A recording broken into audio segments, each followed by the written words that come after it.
Lo hemos dicho más de una vez en el barro, lo que necesitamos construir los argentinos es un sistema creíble. Construir entre todos, dentro de lo posible, un sistema creíble, un sistema político creíble donde confiemos no en los gobiernos o los presidentes en sí, sino en que están tratando de hacer lo mejor posible por el país. Lo mismo con el poder legislativo, que se peleen, que discutan los temas calientes de la actualidad, pero que sepamos que están tratando de legislar acorde con las necesidades de una Argentina que mira hacia el futuro. Esa palabra que tantas veces nos convoca, pero que ya no sabemos muy bien qué quiere decir, con la mitad de los chicos por debajo de la línea de la pobreza, gran parte de los estudiantes y de los escolares que no comprenden textos básicos, de qué futuro hablamos. Y un sistema confiable también desde el punto de vista judicial, que más allá de que, siendo todas personas, los jueces puedan equivocarse, los fiscales puedan pasarse de rosca, pero que sepamos y que confiemos que están tratando de hacer hasta lo imposible para que el último límite de la convivencia, que es la justicia, el que se pasó demasiado de la raya, cumpla con la ley, si es necesario preso, y así vayamos construyendo una Argentina donde la calentura del día a día sea cada vez menos importante y el futuro, la estrategia, lo que viene, sea lo que nos convoca y que estemos seguros de que estamos en ese camino. Vamos a empezar con una frase, ahí me van a poner una placa al aire, que dice: de tanto ver triunfar las nulidades, de tanto ver prosperar la deshonra, de tanto ver crecer la injusticia, de tanto ver agigantarse los poderes en manos de los malos, el hombre llega a desanimarse de la virtud, a reírse de la honra, a tener vergüenza de ser honesto. Esto lo dijo en La Haya en 1907 un jurista brasileño que se llamaba Rui Barbosa de Oliveira. ¿Y por qué les traigo esta frase? Miren quién está sentado en la mesa esperando el inicio formal de esta emisión de En el Barro.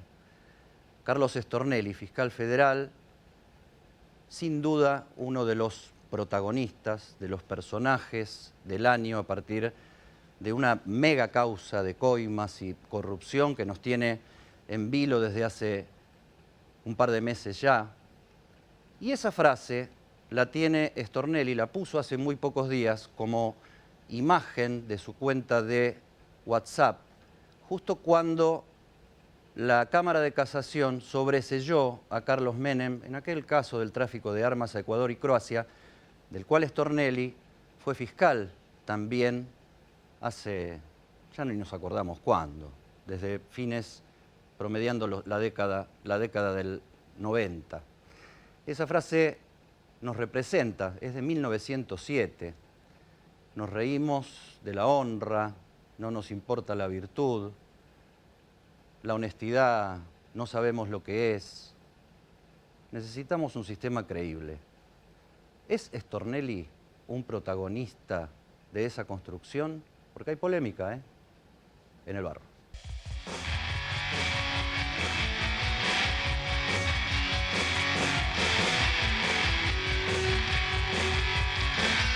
Y acá estamos, Carlos Stornelli, gracias por meter las patas en el barro, cosa que es un símbolo de este programa, pero vaya si has metido las patas en el barro en tu trayectoria y en este año tan tenso, tan intenso de trabajo judicial y con esta causa que ¿cuántas horas por día te está llevando?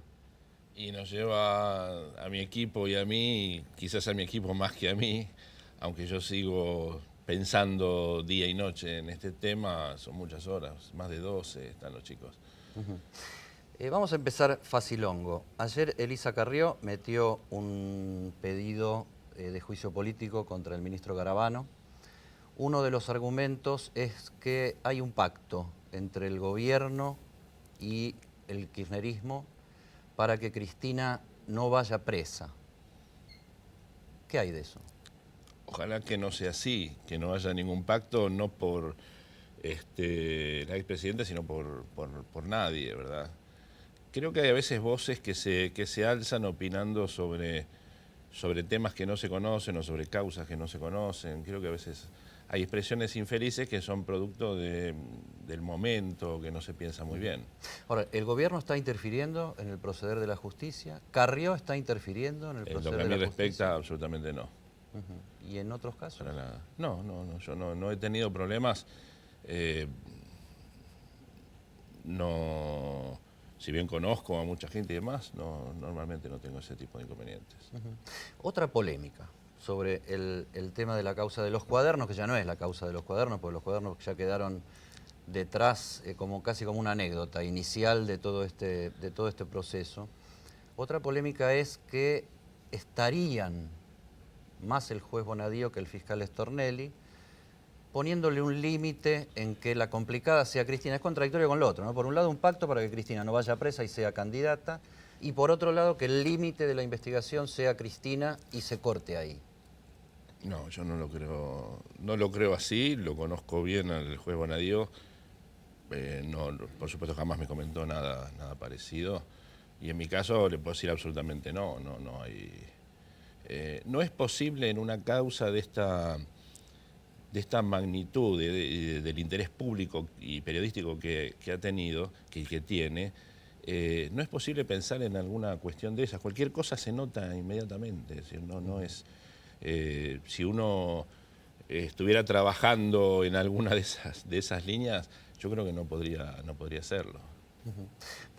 Tratando estos temas que influyen tanto en la política, porque acá está procesada una expresidenta de la Nación, que todavía no, pero hoy por hoy es la figura con más respaldo en las encuestas para las elecciones del año que viene, que es Cristina Kirchner. Ya te pasó con Carlos Menem en su momento. ¿Cuánto interfiere en la independencia de un fiscal saber que las decisiones y las medidas que pida van a tener tanta influencia en la política? Y es algo que hay que pensarlo bien. Si bien nosotros tratamos de abstraernos lo más posible, muchas veces es difícil, pero cuando vos hay sabés que si que... pedís el procesamiento de un expresidente es un despelote político Y bueno, importante. pero si toca y hay que hacerlo, se hará, ¿no? Creo que si eso ocurre, creo que es mi deber. Digamos, obviamente que hay que tener todos los cuidados y analizar muy bien y evaluar bien qué es lo que uno dice, pero si es así, bueno. ¿Coincidís conmigo en que necesitamos un sistema confiable, que ese es el problema de la Argentina? Y que ustedes, los protagonistas del Poder Judicial, son parte de ese conflicto. Necesitamos un mejor sistema, esto está claro, tenemos reformas pendientes, que tal vez el poder político no se anime a profundizarlas. ¿Cuáles serían para la gente, rapidito? Yo creo que es una reforma esencial que tiene que ser puesta en marcha, es el código acusatorio, ¿no? Es poner en manos de los fiscales la investigación y dotarlos cada vez de más herramientas, de más recursos y de más posibilidades, en el caso de, por ejemplo, de la ley del arrepentido, de más posibilidades de actuación, ¿no? Hay un temor de darle más poder a los fiscales. Tenemos, a ver si hago las cuentas, las repaso, chequeo en vivo. 42 procesados.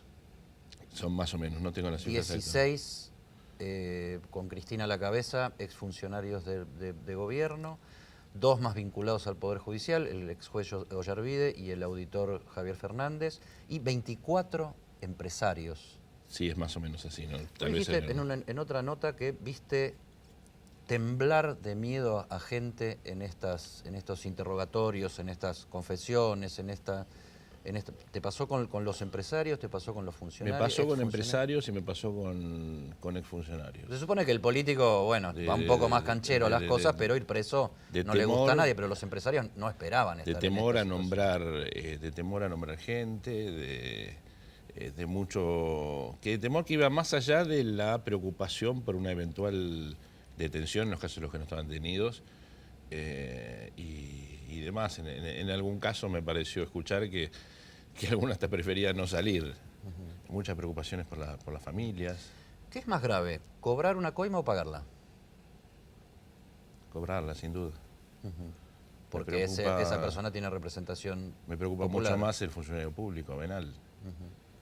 ¿Eso exculpa un poco al que la paga? No, de ninguna manera. Yo creo que todos contribuyeron a que funcione este sistema, hasta que funcione este sistema perverso. Por supuesto que no hago nombres de culpables inocentes porque están todos peleando por su ajenidad. Pero bueno, los que vos acusás, pedís procesamiento, pedís prisión, sí, tenés una presunción de que son más culpables que inocentes, pero eso lo tiene que definir el juez. Todos contribuyeron alegremente a cartelizarse y a pagar, los otros a recibir, digamos. No creo que haya habido, salvo en algunos casos puntuales, problemas éticos, digamos, con el funcionamiento de lo que era la cartelización. Creo que se asumía que era algo que funcionaba así, que bueno, que había que pagar. Tengo una duda y la quiero plantear contigo acá.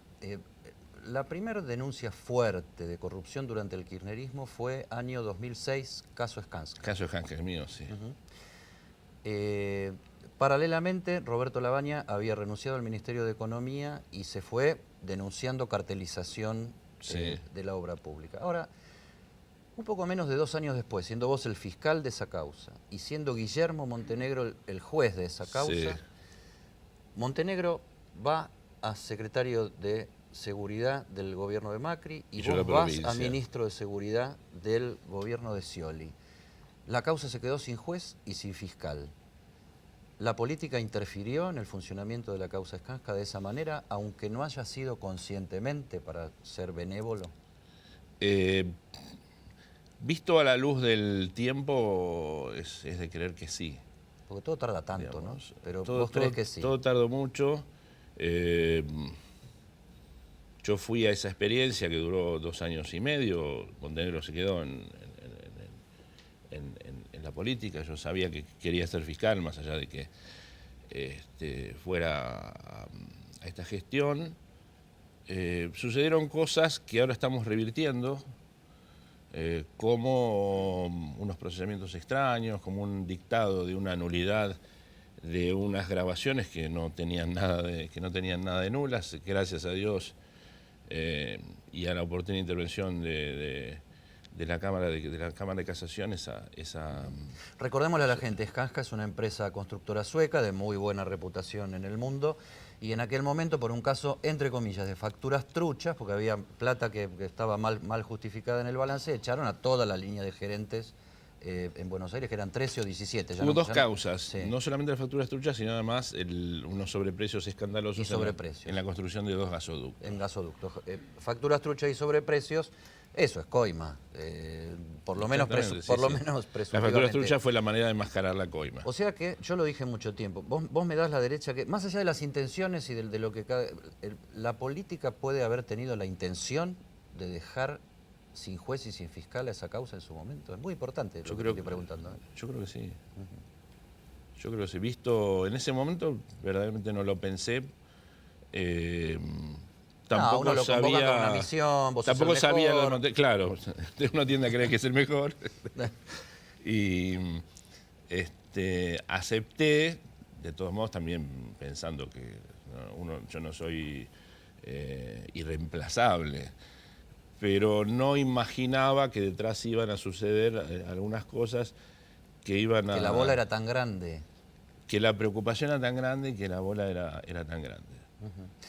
En este tiempo de arrepentimientos, sabiendo cómo fue aquello, ¿volverías a tomar la misma decisión de salirte de... O sea, si te convocaran ahora para ser ministro de Seguridad de algún lado o algún cargo político, teniendo la causa que tenés entre manos, ¿aceptarías ese cargo?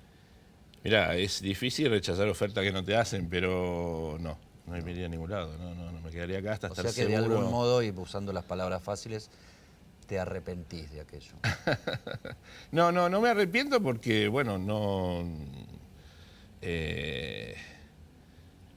sé cómo hubiera sido si yo me hubiera quedado.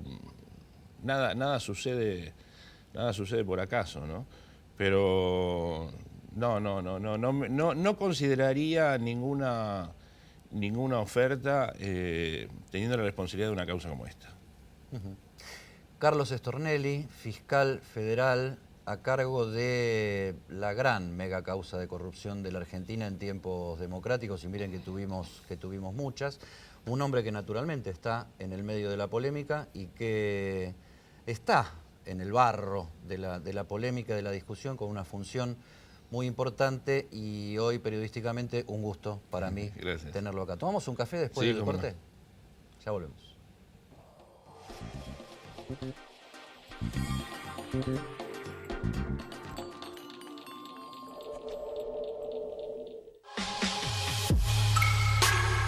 Te queremos contar que el gobierno de Morón está instalando más de 5.000 luminarias con tecnología LED en los principales corredores del distrito para que las calles sean más seguras y los vecinos se sientan más tranquilos.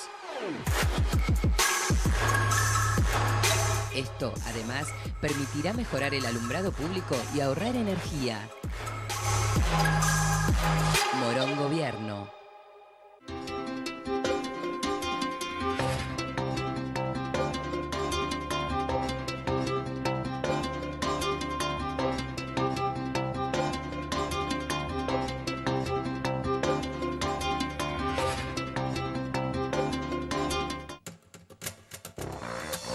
Más de 13.000 policías en calle. Seguimos avanzando hacia una ciudad más segura. Buenos Aires ciudad. Vamos, Buenos Aires. ¿Cuántas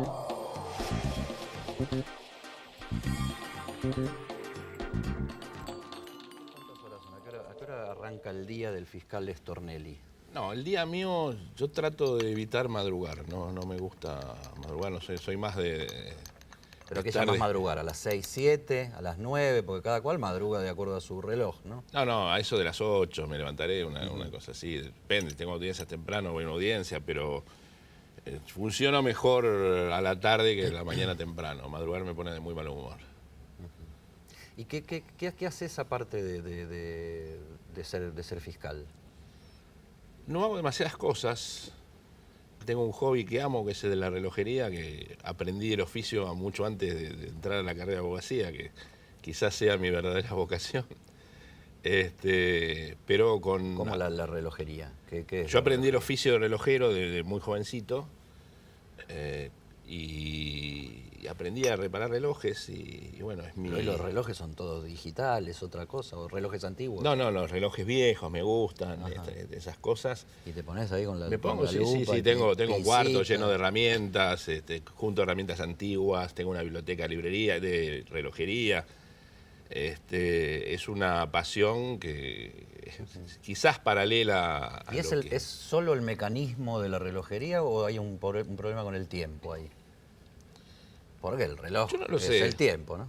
No lo sé exactamente, pero tuve esa obsesión, te digo, desde la fecha, desde los 17 años.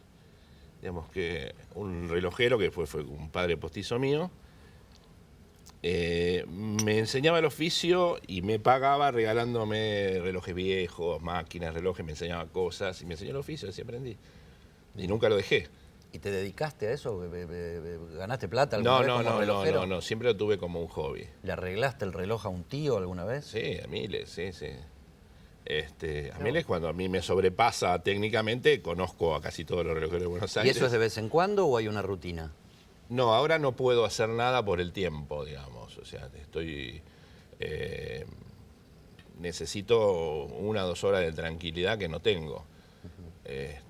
Para sentarme en el banco de relojero y empezar a desarmar cosas, romper cosas, arreglar, buscar, está todo relacionado. El tiempo. Vos sos fiscal federal desde el 93. Desde el 93. 93, nombrado en el gobierno de Carlos Menem. Sí. Nosotros arrancábamos el programa hablando de confiar, ¿no? De un sistema confiable. Carlos Stornelli es elegido en tiempos de Carlos Menem, termina siendo el fiscal de la causa más resonante, que duró 30 años, los despropósitos de la Argentina, que es el tema del tráfico de armas a Ecuador y Croacia. Y eso diría, bueno, hay motivos para confiar, o sea, no importa quién te dio de comer, si vos podés acusar. Obvio, no es, no tendría que tener nada que ver, ¿no? Es función de cada magistrado ejercitar esa distancia. No quiero decir que yo lo haya hecho con éxito, sino que debemos perseverar en ese...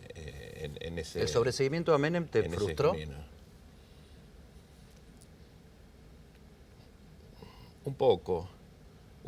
La causa Armas se terminó cuando la sacaron de la Justicia Federal en el 2001 para sacar a Menem de la prisión. Hubo un fallo oprobioso de la corte, de esa corte, que la pasó al fuero penal económico diciendo que era contrabando. Yo ya sabía que eso era el final. Gracias al esfuerzo de algunos grandes jueces, te tengo que nombrar a Mariano Borinsky, esa causa se mantuvo viva. Se lograron algunos procesamientos y demás, ¿no? Es una causa, además, tiene por cuerda o está relacionada con la causa de la voladura del Río Tercero, donde yo fui también fiscal. Es una causa donde ha muerto gente, más allá del sacrificio personal o las convicciones que yo pude haber tenido, o que todavía conservo. Es una causa donde han muerto de manera muy sospechosa testigos, donde volaron una fábrica, un pueblo entero. Una causa emblemática. Y bueno. Sos fiscal, ¿te considerás un político? ¿Tenés un pensamiento político? ¿Tenés una filosofía política? Fuiste político, fuiste ministro. Trato de ocultarlo, digamos. Pero, viste, la hilacha siempre se ve. Sí, pero yo tengo que tratar de que mi pensamiento político, como lo tenemos todos, no tenga que ver con lo que yo hago como fiscal, digamos. Hoy que haya gente del gobierno pasado en una causa, para mí es un accidente. Si fuera gente de este gobierno sería exactamente lo mismo. Bueno, de hecho está procesado el primo del presidente, ¿no? Exacto, sí. ¿Podía no saber el presidente lo que pasaba en las empresas de su familia y habiendo sido nacido y criado y aprendido a gatear en el Club de la Obra Pública Argentina? ¿Vos de qué presidente me hablás? De Macri. No lo sé. No lo sé. Yo creo que el tema de la cartelización es algo que quizás sospecháramos todos que existía, ¿no? Pero es lo que todos sabíamos, pero en los cuadernos estaba el día y hora donde se repartían los bolsos. Exacto. Es decir, yo digo que esta causa es una autopsia más que una denuncia, porque tenés el fiambre ahí y estás viendo una fotografía. El ADN abajo de las uñas, estás viendo todo. Es una fotografía. Sin los cuadernos y sin una herramienta que quizás sea perfectible, como la ley del arrepentido, no hubiésemos llegado a este nivel de conocimiento de la verdad quizás en años, o nunca. Yo hablaba de la política y tantos años en la función y otras actividades, porque estuviste en Boca también. Sí. Y sos de Boca. Soy de Boca, sí. Bostero de alma. Los conoces un poco a todos, ¿no? Los conoces a los políticos, desde eventos oficiales hasta Boca Juniors. Felizmente tengo amigos en todas partes. Digamos, de todos los pensamientos y de todos los lugares, y que me han brindado muchos de ellos su amistad, y en mi paso por la función pública pude hacer muchos amigos y gente de bien. ¿Angelici es el presidente de Boca o es el operador judicial que dice Carrió? Si es un operador judicial, conmigo no le fue muy bien, pero a mí jamás me dijo nada y yo ¿Tienen relación? ¿Han conversado con Angelici? Yo tengo amistad con Daniel Angelici, sí. Bueno, compartimos, yo integré la comisión directiva con él, conmigo siempre fue respetuoso, me conoce además, entonces... Sabe hasta dónde puede llegar el comentario. Una cosa es tomarse un café o una copa y otra cosa es compartimos decir, la pasión, compartimos che, Carlos, el club, cuídame a este. Compartimos el club, pero él con mi trabajo no se mete. ¿Va a llegar a Franco Macri la causa? Es difícil dar nombres, pues son todas cuestiones que dependen de... No digo, pues si hablamos de 2005, 2004, Calcaterra no estaba todavía y el capo era don Franco. Nunca hubo, en algún momento se habló de que había alguna limitación de tiempos maliciosas por parte de Claudio Bonadío. No es así. Porque él había puesto una fecha no y es así. que parecía un límite, ¿no? Te explico el tema. El tema es el siguiente. El requerimiento de mi destrucción es amplio. habla de una fecha, dice sin perjuicio de que esto funcionara antes o después. El tema es que cuando arrancamos con la causa, el primer dato sospechoso ocurría en 2005 o en 2008. Pero esto era sin perjuicio de lo que se fue descubriendo después. Se fueron descubriendo cosas después. Y digamos, lo que podemos llamar, como se dice en las quiebras, el periodo de sospecha. El periodo de sospecha, por supuesto, que incluye todo lo que sea necesario. Este es Willy, ojo que es del gremio de Barrio Nuevo, gente brava, pero lo peor que tiene es que trae la cuenta, con lo que sí, significa el peor momento del programa. Pago yo igual. ¿Qué les puedo cobrar? ¿Qué dice, Bien, compañero todo bien William? acá, impactado con el tema de los cuadernos. Sí. A mí siempre me dijeron cuaderno Rivadavia, porque no tengo ni éxito ni gloria. Pero bueno, cosas de la vida. ¿Vio que Lilita dijo, bueno, que si a Macri no le gusta lo que digo de Garabano, que me eche? Sí. Y Macri dice, ay, con lo que me gusta echar, no juegue con mis sentimientos. Fino, de salón. De salón, De salón. sí. Y dicen que parece que se va a lanzar a presidenta, Lilita. ¿Ya va? No Pero ahí sé. no le fue bien nunca. No sé, pero ahora, bueno, cuando escucharon la noticia dice que un Carrio sutil, de salón también. ¿Usted es hincha de Independiente? ¿Puede ser? Independiente, totalmente. Qué sí. bárbaro. Dice que muchos hinchas de Independiente ahora se están yendo al norte de Uruguay, ¿puede ser? ¿Por qué? Porque dice que es la única manera que pueden ver la punta del diablo. Sutil. Esa fue, pero ahora tenemos problemas con el presidente del club, el hijo, todo, ¿no? Sí, pero bueno, ¿Qué va a cositas hacer? que Bueno, ¿cuánto pasan. es? ¿Cuánto es esto? ¿Qué le quiere? ¿Le cobren reales, en euros? Pesos.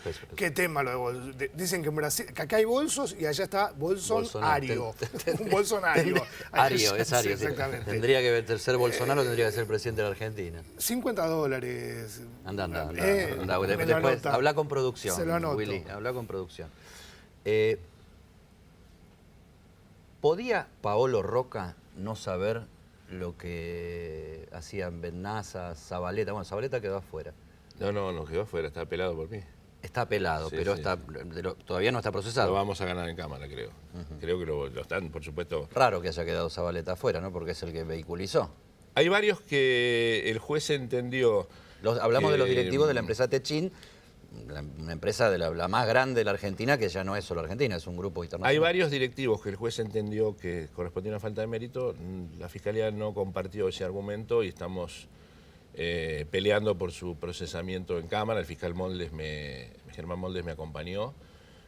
Yo confío en que lo vamos a repetir. Zabaleta más abajo, Bennaza arriba. Paolo Roca podía no saber qué pasaba en una empresa tan importante y que es una empresa familiar. ¿Sabes lo que pasa, Eddie? Eso lo tiene que resolver ahora el juez y en su caso opinar yo en el expediente. No podría decirlo ahora.